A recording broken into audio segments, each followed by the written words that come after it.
நம்ம நாகர்கோவில் போகிற வழியில் ஆரல்வாய் மொழின்னு ஒன்று இருக்குது பார்த்தீங்களா, ஒரு ஊர். அதுலேயே ஒரு சின்ன ஊர் முப்பந்தல். அந்த கோவில் வாசலில் இருக்கும் அந்த அம்மன் சிலை, முப்பந்தல் இசக்கியம்மன். இந்த கோவில் வந்து எங்கள் அம்மாவோட குலதெய்வம். அந்த மாதிரி நாங்கள் நல்லபடியாக ரொம்ப வருஷமாக கும்பிட்டுக்கிட்டு இருக்கோம் இசக்கியம்மனை. அந்த சாமி பேர் தான் எனக்கே விட்டுருக்கு. நல்ல ஒரு சக்தி வாய்ந்த அம்மன். இன்றைக்கி என்னோட ஃப்ரெண்டை கூட்டிகிட்டு அந்த கோவிலில் போய் சக்கரை பொங்கல் வச்சுட்டு வருவோம். இன்றைக்கி ஆடி முதல் வெள்ளி வாப்பில் அப்படின்னு கூப்பிட்டேன். அவள் வந்துட்டா கிளம்பி சீக்கிரமா. நானும் அவனும் பிள்ளைங்களெல்லாம் ஸ்கூலுக்கு அனுப்பிட்டு கிளம்பி போயிட்டு ஸ்கூல் முடியறதுக்குள்ளேயும் வரணும் அப்படின்னு சொல்லிட்டு கிளம்பி போனோம். இன்னைக்கு வெயிலில் அவ்வளோவா தெரியல. நாகர்கோவில் ரோடு வேறையா நல்லா பார்க்கறதுக்கே கண்கொள்ளா காட்சியாக இருந்தது. அவ்வளோ அருமையாக இருந்தது. இயற்கையெல்லாம் ரொம்ப அருமையாக இருந்தது.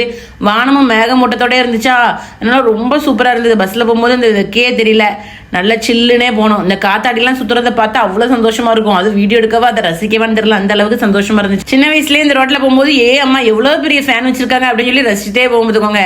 அதில் வந்து நம்மளுக்கு கரண்ட் வருது, கரண்ட் தயாரிக்கக்கூடிய மிஷின்லாம் தெரியாது. விண்டு மில்ல யாருக்கு தெரியும். பெரிய ஃபேன் இந்த ஊருக்கு வச்சிருக்காங்க, எல்லாம் வெளியே வச்சிருக்காங்களா அப்படின்னு நினைச்சிட்டே போவேன். என்ன அழகா இருக்கு பாருங்க. நம்ம திருநெல்வேலி பஸ் ஸ்டாண்ட்ல இருந்து 1 மணி நேரத்துக்கு கூடவே ஆயிரும் இந்த கோவிலுக்கு போகிறதுக்கு டிராவல் டைம். ஆனால் இதெல்லாம் அப்படி பார்த்துட்டு போகும்போது இந்த டிராவல் டைமே தெரியாது. தனியாக போனால் கூட போர் அடிக்காது. அந்த அளவுக்கு பார்த்துக்கிட்டே போகலாம். இதை பார்க்கும்போது மனசில் என்ன கவலை இருந்தாலும் தான் பேரும் போல இருக்கு. அந்த அளவுக்கு அழகா இருக்கு கோவிலை பார்க்க ஒரே வழியாக கோவில் போய் சேர்ந்துட்டு பார்த்துக்கோங்க.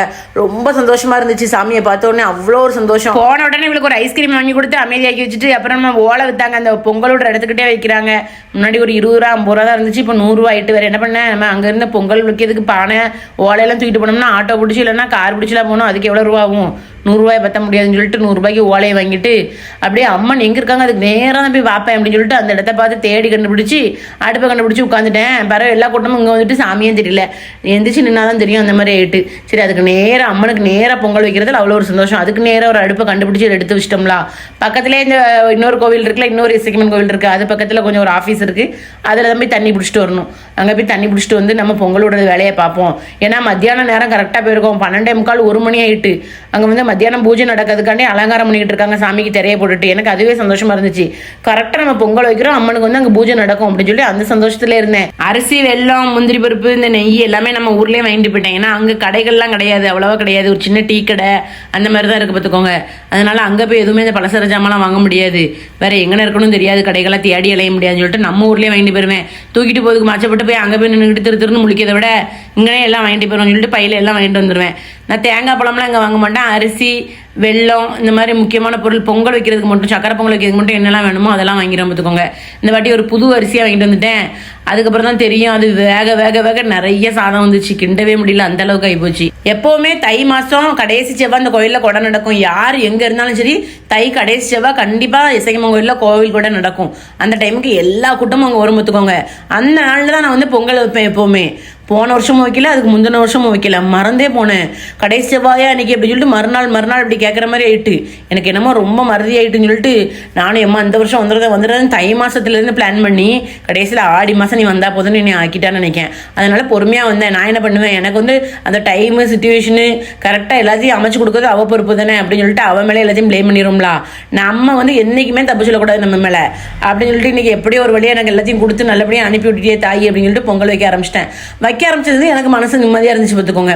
ஏன்னா எனக்கு வந்து எவ்வளோ பெரிய பாரம் குறைஞ்ச மாதிரி இருந்துச்சுன்னு தெரியல. அந்த அளவுக்கு மனசுக்குள்ள சுமந்துக்கிட்டே இருந்திருக்கும் போல 2 வருஷமா. இங்கே வந்து வச்ச பிறகு எனக்கு திருப்தியாகவே இருந்துச்சு. எப்போவும் தை மாதம் கடைசியாக ஓடி வர பிள்ளை நீ என்ன இப்படி பண்ணிட்டே அப்படின்னு இங்கே பாருங்க. நான் சக்க பிள்ளைற மாதிரி உட்காந்துருவேன். வீட்டில் பொங்கல் விட்டாலும் அப்படி தானே, சமானம் போட்டு உட்காந்து தான் தீதல முடியும். எனக்கு அந்த குத்த வச்சுட்டுலாம் உட்காந்துக்கிட்டு இருக்க முடியாது ரொம்ப நேரம். கால் வலிக்காதா, ஒரு வழியாக பால் பொங்கிட்டு எனக்கு ரொம்ப சந்தோஷமா இருந்தது. அரிசிலாம் களைஞ்சே வச்சிருவேன் கோயிலில் வைக்கும் போது. நம்ம வீட்டில் வைக்கிற மாதிரி பொங்குன பிறகு பால் பொங்குன பிறகு அரிசி போடுறது அப்படிலாம் கிடையாது. அரிசியெல்லாம் கழுவி களைஞ்சி அந்த பானையிலே வச்சு பொங்க விட்டுட்டு அப்படியே பொங்க வச்ச உடனே கொஞ்சம் தண்ணியை மட்டும் வெளியே எடுத்து கோரிட்டு அப்படியே வச்சு வேக வச்சு வெள்ளங்கள்லாம் போட்டு கிண்டிட வேண்டியதான். தண்ணியை நிறைய வச்சுட்டு அந்த நல்ல தீயில வந்து தண்ணியை வெளியே கோரவே முடியல. அரிசியும் சேர்ந்து வருது. என்ன பண்ணேன்னு இன்னைக்கு பெரிய பாடாகி போச்சு பார்த்துக்கோங்க. அதனால தீயை பூரா பிரிச்சுட்டேன். தீயெல்லாம் எரிஞ்சுக்கிட்டு இருந்தா தானே அரிசி கொதிச்சுக்கிட்டே இருக்கு, கோர முடியலன்னு சொல்லி தீயை பூரா ஒரு வாரமாக எடுத்து வச்சுட்டு அதுக்கப்புறம் கொஞ்சம் நேரம் கழிச்சு பற்ற வச்சுக்கிடுவோம்னு சொல்லிட்டு மெல்ல தண்ணியை ஒவ்வொரு கரண்டியாக கோரினேன். ஒரு 10-15 கரண்டி கோர வரைக்கும் தண்ணி அப்படியே தான் இருந்துச்சு பார்த்துக்கோங்க. அப்புறம் என் ஃப்ரெண்டு சொல்லிட்டா போதும் இந்த அரிசிக்கு இந்த தண்ணி கண்டிப்பாக வேணும் அப்படின்ட்டு அப்புறம் வெள்ளத்தெல்லாம் போட்டு அவளை விட்டு கிண்ட விட்டுட்டோம்ல. எனக்கு கிண்டவே முடியலமா, வந்து கிண்டுமா அப்படின்னு.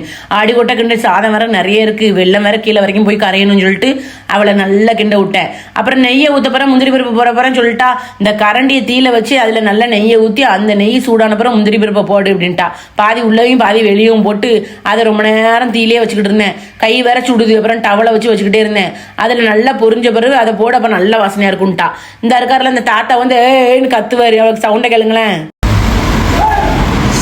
போற வர வண்டியெல்லாம் அப்படியே நிப்பாட்டி அவங்க கிட்ட காணிக்க வாங்கிட்டு இந்த பிரசாதம் கொடுப்பாரு. இது அவுட்டை கட்டிட்டு இவ பயந்து போனா. என்னக்கா அப்படி கத்துதாங்க அப்படிங்க. இவ ஃபர்ஸ்ட் டைம் இந்த கோயிலுக்கு வந்திருக்கா, பயந்து கத்துதா. என்னக்கா அப்பப்போ கத்துதாங்க அப்படிங்க. எல்லா பஸ்ஸும் எல்லா வண்டியும் நிற்கும். எவ்வளோ பெரிய வண்டியாக இருந்தாலும் நின்று அமைதியாக பொறுமையாக நின்று 2 நிமிஷம் சாமியை பார்த்துட்டு காணிக்கையை கொடுத்துட்டு பிரசாதம் வாங்கிட்டு போவாங்க. அவங்கள தாண்டி யாருமே அவ்வளோ ஸ்பீடாக போயிட மாட்டாங்க. சரி நானும் நெய்யில் ஒரு பக்கம் நெய் நல்லா கொதிக்க ஆரம்பிச்சுட்டு அங்கே வந்து வருத்தப்பாடு இல்லை. இப்படி போதும் போட்டுறட்டா அப்படிங்க. சரி போடு, உனக்கு பொறுமையே இல்லையா, நல்லா வருகட்டுமே அப்படிங்க. அது எங்கே வருக, அதுக்குள்ளேயும் எனக்கு கரண்டி வம்பா பெருமோட இருக்கு. சரி போட்டுட்டேன். ஒரு வழியாக நெய்யை வறுத்து போட்டுட்டு மிச்சம் இருக்க நெய்யை நல்லா வலிச்சு அதில் ஊற்றிடுவோம். நல்லா போட்டுட்டு திரும்பி பார்க்க என் கரண்டியை பார்த்தோன்னா என் அம்மா இப்படி ஆயிப்போச்சே, என் கரண்டி புது கரண்டி இல்லை அப்படிங்க. அதை இப்போ என்ன செய்ய முடியும் அப்படிங்க. இவ பேச்சை கட்டு இப்படி பண்ணிட்டேன்னா பசாட்டு நெய்யும் முந்திரிப்பையும் செவனேன்னு போட்டுருந்துருப்பேன். இவ்வளோ நாள் அப்படி தான் போட்டுக்கிட்டு இருந்தேன். இவ பார்த்த பார்வை. இதுதான் வந்து கோவிலுக்கு வந்து பொங்கல் வைக்கிற இடம். கோவிலுக்கு நேராக ஆப்போசிட்டில் அழகாக கட்டி விட்டுருக்காங்க பொங்கல் வைக்கிற இடம். நல்லா இருக்கும் பார்த்துக்கோங்க. பக்கத்துலேயே ஓலை வைக்கிறாங்க, வாங்கிட்டு போய் வைக்கலாம். ஆடி கடைசி வெளிக்கு அந்த சைடில் கோவிலில் இன்னொரு கொடை நடக்கும். அங்கே தான் கூட்டம் கூட நினைக்கிறேன். இன்றைக்கி ரொம்ப பொங்கல் யாரும் வச்ச மாதிரி இல்லை. 1-2 பேர் இதுக்கு முன்னாடி வச்சுட்டு போயிருக்காங்க. நம்ம லேட்டாக வந்துட்டு நம்ம வாய் பேசக்கூடாது பார்த்தீங்களா. பூஜை நடக்கும்போது மத்தியான பூஜைக்கு முன்னாடி எல்லாரும் பொங்கல் வச்சிருக்கிருப்பாங்க. நான் மத்தியான பூஜை நடக்கும்போது தான் பொங்கல் வச்சுக்கிட்டு இருந்தேன். சரி ஒரு வழியாக வச்சு இறக்கிடுவோம். இன்றைக்கி வந்து நம்மளுக்கு இன்றைக்கி தான் நாள் கொடுத்துருக்கா அம்மன். வேறு என்ன பண்ணுறது. யார் யாரெல்லாம் இப்படிலாம் அவங்கவுங்க கோயிலுக்கு போய் எல்லாம் செய்யணும்னு இருக்கீங்களோ அதெல்லாம் செஞ்சுருங்க. என்ன மனசு நம்மளுக்கு நிம்மதியாக கிடச்சிரும் பார்த்துக்கோங்க. வேறு எதையும் எதிர்பார்க்க வேண்டாம். மனசு நம்மளுக்கு நல்லபடியாக நிம்மதியாயிரும். நம்ம என்ன நேர்ந்திருக்கோமோ அதை நடத்தும் போது நம்மளுக்கு நிம்மதியாயிரும். நம்மளுக்கு நம்ம நேர்ந்தது நம்மளுக்கு என்ன வேணும்னு கேட்டோமோ அது கிடச்சிட்டு அப்படின்லாம் நினச்சி நம்மளுக்கு ஹாப்பியாக இருக்கும். எல்லாம் முடிச்சுட்டு பொங்கல்லாம் எல்லாத்துக்கும் செலவழிச்சிட்டு பக்கத்துலேயே ஒரு நன்னாரி சர்பத்து 2 பேரும் வாங்கி குடிச்சிட்டு அங்கே உட்காந்து இந்த அம்மனை பார்த்துட்டே குடிக்கிறது அவ்வளோ ஒரு சந்தோஷம் பார்த்துக்கோங்க. கோவிலை பார்க்கவே சில்லுன்னு இருந்தது. இவன் என்னடா திடீர்னு நம்மகிட்ட சொல்லாம கிராஸ் பண்ணி போறான்னு பார்க்கேன். கோவிலில் வந்து இந்த பழத்தாரில் இருந்து 2 பழம் பிச்சு கொடுக்காங்க எல்லாத்துக்கும். ஓடிட்டா ஏம்லாம் சொல்லாம போறாங்க, பழம் கொடுத்தாங்கல்ல அப்படிங்க. யாருக்கெல்லாம் இந்த கோவில் உண்டு, யாரெல்லாம் இப்படி வந்து சாமி கும்பிட்டீங்க சொல்லுங்க.